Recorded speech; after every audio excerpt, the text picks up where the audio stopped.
ప్రభునందు నాకు అత్యంత ప్రియమైనటువంటి వాళ్ళారా, మన ప్రభువును రక్షకుడునైనటువంటి యేసుక్రీస్తు వారి యొక్క శుభనామంలో మీ అందరికీ నా హృదయపూర్వకమైన శుభములు వందనములు తెలియజేస్తున్నాను. ఉదయకాల సమయంలో దేవుని వాక్యాన్ని ధ్యానం చేసుకుందాము. ఈరోజు వాక్య ధ్యానం కొరకు మనం తీసుకున్నటువంటి లేఖన భాగము యాకోబు రాసిన పత్రిక 5వ అధ్యాయము 16వ వచనం చదువుకుందాం. మీ పాపములను ఒకరితోనొకడు ఒప్పుకొనడి, మీరు స్వస్థత పొందినట్లు ఒకరి కొరకు ఒకడు ప్రార్థన చేయడి. నీతిమంతుని విజ్ఞాపన మనఃపూర్వకమైనదై బహుబలముగలదై ఉండును. ఆమేన్. దేవుని నామమునకు మహిమ కలుగును గాక. ఈ వాక్య భాగాన్ని మనం గమనించినట్లయితే పాపములు ఒప్పుకోమని తెలియచేస్తుంది. అంతేకాదు, మీరు స్వస్థత పొందినట్లు ఒకరి కొరకు ఒకడు ప్రార్థన చేయడి అని చెప్పి తెలియచేస్తున్నారు. మనకు స్వస్థత కావాలంటే మనం ఏం చేయాలంటే ఇతరుల కొరకు మనం ప్రార్థన చేయాలి. అంటే మనలాంటి బలహీనతలో ఉన్నవారి కోసం మనం ప్రార్థన చేసినప్పుడు మనకు కూడా స్వస్థత కలుగుద్ది, వారికి కూడా స్వస్థత కలుగుద్ది. ఇది ప్రార్థనలో ఒక సూత్రం అన్నమాట. మనం ఏ అవసరత కొరకు అయితే మనం ప్రభువుని అడుగుతున్నామో, మనం ఏ అవసరతలో ఉన్నామో, ఏ యొక్క అనారోగ్యంలో ఉన్నామో, ఏ పరిస్థితి గురించి మనం ప్రార్థన చేసుకుంటున్నామో, అదే అవసరం ఉన్నవారు ఎదుటివారు అదే అవసరం ఉన్నవారిని మనం గుర్తించి వారి కొరకు వారి అవసరం మనం పారుపంచుకొని వారి కొరకు మనం ప్రార్థన చేస్తూ ఉంటే దేవుడు వాళ్ళకి మేలు చేస్తాడు. మరి ప్రార్థన చేస్తున్న మనకు కూడా మేలు చేసి ఉభయులకు మేలు కలుగుద్ది అనమాట. కాబట్టి ఎప్పుడు కూడా స్వార్థపూరితంగా ఎంతసేపు నేను, నా గృహము, నా కుటుంబం, నా బిడ్డలు నేనే అని అనుకోవటం కాదు, కానీ అందరి కొరకు ప్రార్థన చేసినప్పుడు మనకు మేలు కలుగుద్ది. అందుకే తిమోతి పత్రిక రాయబడింది, మనుషులందరి కొరకు ప్రార్థనలో విజ్ఞాపనలు చేయమని వాక్యం సెలవిస్తుంది. ఎదుటివారి కొరకు ప్రార్థన చేస్తే అది మనకు మేలుకరంగా మారుద్దని దేవుని వాక్యం ద్వారా మనం తెలుసుకుంటూ ఉన్నాం. మూడవదిగా చూస్తే నీతిమంతుని విజ్ఞాపన మనఃపూర్వకమైనదే బహుబలం గలదై ఉండును. ఒక నీతిమంతుడు ప్రార్థన చేస్తే, ప్రార్థన అంటే మనల గురించి మనం చేసుకునేది, విజ్ఞాపన అంటే ఎదుటివారిని గురించి మనం చేసే ప్రార్థన విజ్ఞాపనం.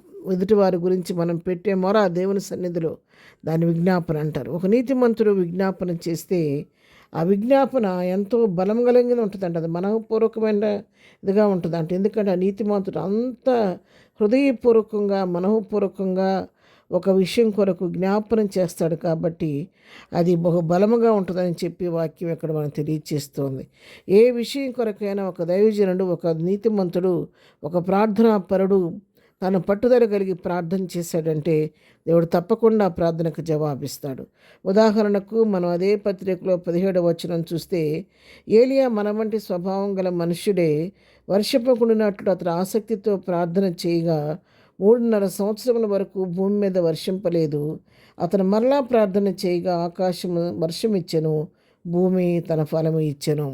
చూడండి, ఏలియాని గురించి ఇక్కడ వాక్యం మనం చదువుతున్నాం. ఏలియా మరి ప్రార్థన చేసినప్పుడంట, ఆయన మనలాంటి ఒక మట్టి మానవుడే, కానీ ఆయన ఒక నీతిమంతుడు కాబట్టి ఆయన పట్టుదలతో ప్రార్థన చేసినప్పుడు వర్షం పొద్దని చెప్పని ఆసక్తితో ప్రార్థన చేశాడంట, వర్షం కురవకూడదని. ఆయన చేసినప్పుడు 3.5 సంవత్సరాల పాటు ఆ నీతిమంతుడు చేసిన ప్రార్థన వల్ల భూమి మీద వర్షం కురవలేదంట. అయితే తిరిగి మళ్ళా వర్షం కావాలని అతను తిరిగి ప్రార్థన చేసినప్పుడు ఆకాశం వర్షం ఇచ్చిందంట, భూమి తన ఫలం ఇచ్చిందంట. ఎందుకంటే ఆయన నీతిమంతుడిగా విజ్ఞాపన చేశాడు కాబట్టి ఆ విజ్ఞాపన బహుబలము గలదై దేవుని కార్యాన్ని జరిగించింది. ఆకాశాన్ని మూసివేసి 3.5 సంవత్సరాలు వర్షం కురవకుండా ఆపేసింది. తిరిగి ప్రార్థించినప్పుడు వర్షం కురిసింది. ఎంత గొప్ప కార్యం చూడండి. ఆ విధంగా మరి భక్తులైనటువంటి వారు బైబిల్ గ్రంథంలో మనం చూస్తే ఎంతోమందిని చూస్తూ ఉంటాము. వారు చేసిన ప్రార్థన వలన అద్భుతాలు, ఆశ్చర్య కార్యాలు జరిగినట్టుగా మనం చూస్తున్నాం. లోతు కుటుంబం కొరకు అబ్రహాం విజ్ఞాపన చేసినప్పుడు విజ్ఞాపన ఆలకించిన దేవుడు అబ్రహాం యొక్క విజ్ఞాపన బట్టి లోతు కుటుంబాన్ని ఆ సదముగమర పట్ల నాశనం కాకుండా అయ్యేటప్పుడు వారు నాశనం కాకుండా వారిని తప్పించినట్టుగా కూడా మనం చూస్తున్నాం. ఈ విధంగా ఎవరైతే నీతిమంతులుగా ఉండి యథార్థమైన హృదయంతో మనఃపూర్వకంగా ఒక విషయం కొరకు జ్ఞాపనం చేస్తారో వారి ప్రార్థన బహుబలంగా ఉంటుందని చెప్పి దేవుని వాక్యం సెలవిస్తుండగా, ఈ రోజున కూడా నీవు నేను నీతిమంతులంగా ఉండి రోషం కలిగి ప్రభు సన్నిధిలో పట్టుదల కలిగి ఆసక్తితో ప్రార్థన చేస్తే నీ ప్రార్థన, నా ప్రార్థన కూడా ప్రభు ఆలకిస్తాడు. ప్రార్థన. ప్రేమ కలిగిన తండ్రి, పరిశుద్ధురాని పాదమున కొందనాలు. ఉదయకాలం ప్రభువా మరి పట్టుదల కలిగి మా హృదయపూర్వకమైన ప్రార్థన నీ సన్నిధిలో చేసి నీ దగ్గర మేలు పొందుకోవటం మాకు నేర్పించండి. ఈ దినం మేము చేయ పని పాటల్లో రాకపోకలో క్షేమం దయచేయండి. ఈ దినం బర్త్డే మ్యారేజ్ చేసుకున్న దీవించండి, ఆశీర్దించండి.